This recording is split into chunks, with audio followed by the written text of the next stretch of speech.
Hello, my fellow Americans, and the people who brought me the dance, Delawareans. I see my buddy Senator Tom Carper down there, and I think Senator Coons is there, and I think the governor's around. And is that Ruth Ann?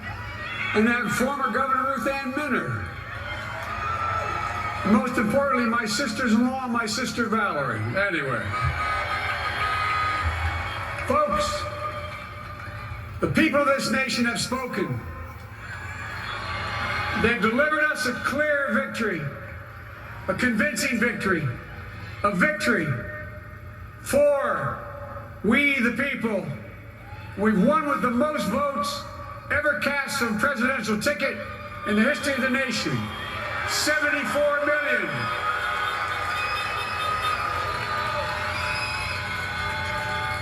What I must admit has surprised me. Tonight, we're seeing all over this nation, all cities and all parts of the country, indeed across the world, an outpouring of joy, of hope, renewed faith in tomorrow. Bring a better day. And I'm humbled by the trust and confidence you've placed in me. I pledge to be a president who seeks not to divide, but unify. Who doesn't see red states and blue states, only sees the United States. And work with all of my heart, with the confidence of the whole people, to win the confidence of all of you. And for that, is what America, I believe, is about. It's about people. And that's what our administration will be all about. I sought this office to restore the soul of America, to rebuild the backbone of this nation, the middle class, and to make America respected around the world again. And to unite us here at home. It's the honor of my lifetime that so many millions of Americans have voted for that vision. And now, the work of making that vision is real. It's a task, the task of our time. Folks, as I said many times before, I'm Jill's husband. And I would not be here without her love and tireless support of Jill and my son Hunter and Ashley, my daughter, and all our grandchildren and their spouses and all our family. They're my heart. Jill's a mom, a military mom, an educator. And she has dedicated her life to education. But teaching isn't just what she does, it's who she is. For American educators, this is a great day for y'all. You're going to have one of your own in the White House. And Jill's going to make a great First Lady. I'm so proud of her.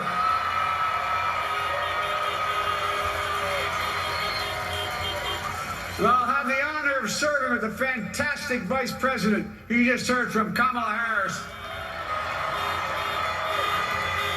who makes history as the first woman, first black woman, the first woman from South Asian descent, the first daughter of an immigrant ever elected in this country. Don't tell me it's not possible in the United States. It's long overdue. And we're reminded tonight of those who fought so hard for so many years to make this happen. But once again, America's bent the arc of the moral universe more toward justice. Kamala, Doug, like it or not, your family, you become an honorary Biden, there's no way out. To all those of you who volunteered and worked the polls in the middle of this pandemic, local elected officials, you deserve a special thanks from the entire nation. And to my campaign team and all the volunteers, and all who gave so much of themselves to make this moment possible, I owe you. I owe you. I owe you everything. And all those who supported us, I'm proud of the campaign we built and ran. I'm proud of the coalition we put together, the broadest and most diverse coalition in history.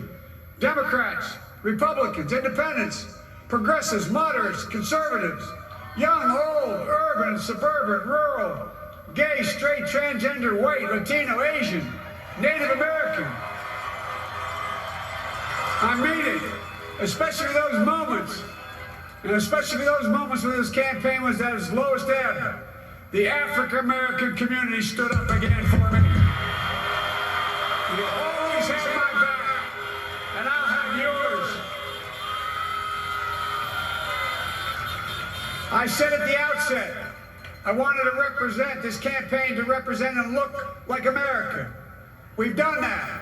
Now that's what I want the administration to look like and act like. For all those of you who voted for President Trump, I understand the disappointment tonight. I've lost a couple times myself, but now, let's give each other a chance. It's time to put away the harsh rhetoric, lower the temperature, see each other again, listen to each other again. And to make progress, we have to stop treating our opponents as our enemies. They are not our enemies, they are Americans. They're Americans. The Bible tells us, to everything there is a season, a time to build, a time to reap and a time to sow, and a time to heal. This is the time to heal in America.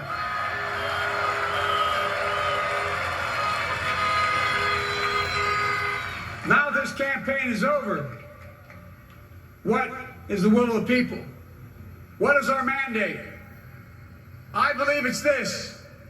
Americans have called upon us to marshal the forces of decency, the forces of fairness, to marshal the forces of science, and the forces of hope in the great battles of our time. The battle to control the virus, the battle to build prosperity, the battle to secure your family's health care, the battle to achieve racial justice and root out systemic racism in this country. And the battle to save our planet by getting climate under control. The battle to restore decency, defend democracy, and give everybody in this country a fair shot. That's all they're asking for, a fair shot. Folks, our work begins with getting COVID under control. We cannot repair the economy, restore our vitality, or relish life's most precious moments, hugging our grandchildren, our children, our birthdays, weddings, graduations, all the moments that matter most to us until we get it under control. On Monday, I will name a group of leading scientists and experts as transition advisors to help take the Biden-Harris COVID plan and convert it into an action blueprint that will start on January the 20th, 2021. That plan will be built on bedrock science. It will be constructed out of compassion, empathy, and concern. I will spare no effort, none, or any commitment to turn around this pandemic. Folks, I'm a proud Democrat, but I will govern as an American president. I'll work as hard for those who didn't vote for me as those who did. Let this grim era of demonization in America begin to end here and now.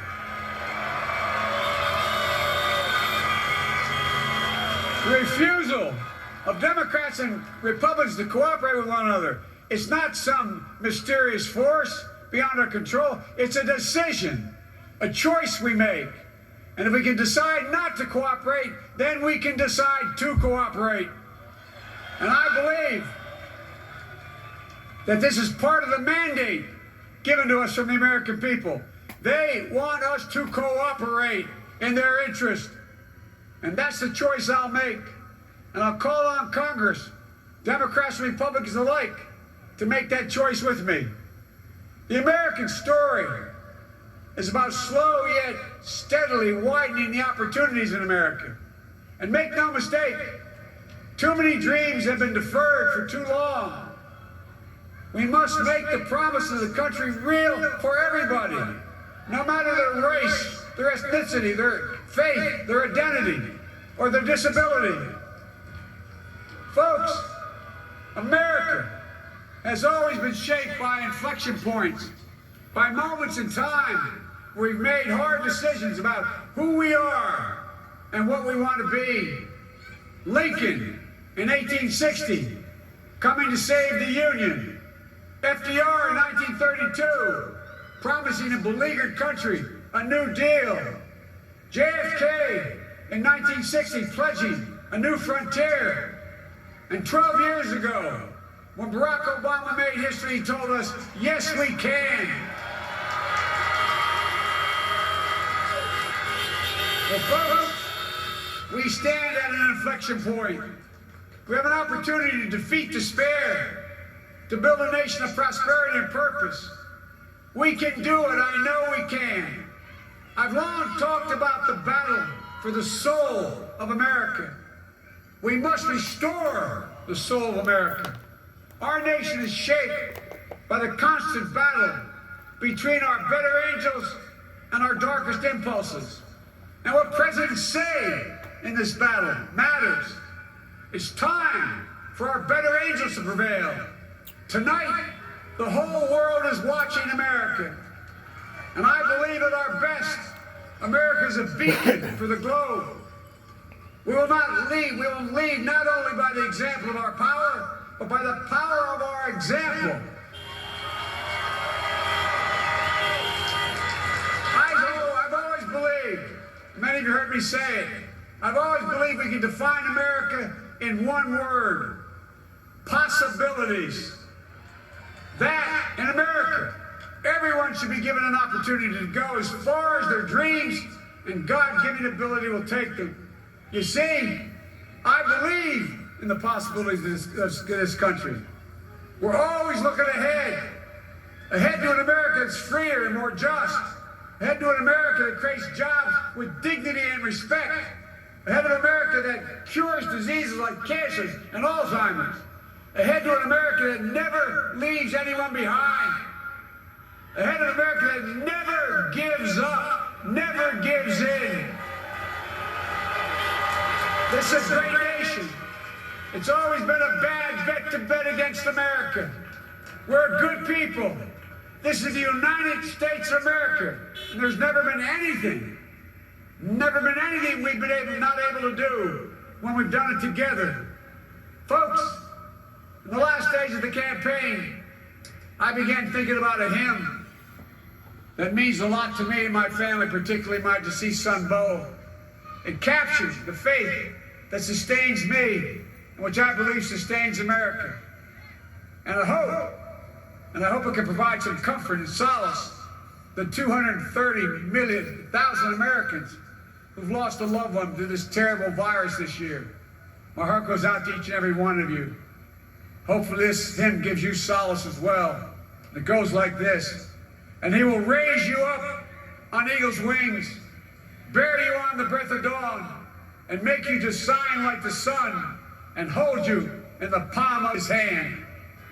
And now together, on eagle's wings, we embark on the work that God and history have called upon us to do, with full hearts and steady hands, with faith in America and in each other, with love of country, a thirst for justice.